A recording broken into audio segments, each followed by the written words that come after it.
लाईटच्या टावर खाली जे कोण पहिलवान बारकी लहान पोरं उभं राहिले त्यांनी साईड लावा, तेवढी अंतर ठेवा. टावर खालचं अंतर तिथं कोणी उभं राहू नका. 5 कुस्त्या चालू आहेत, 5 पंच तिथं सतर्क आहेत. अलीकडे 2 चड्डी बाजार लढाई लागलेला आहेत आणि कब्जा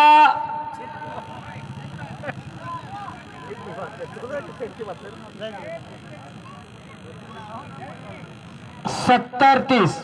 जिंकणाऱ्या पैलवानाला 70% आणि हरणाऱ्या पैलवानाला 30%. दोघांची वावा केली जाते इथं.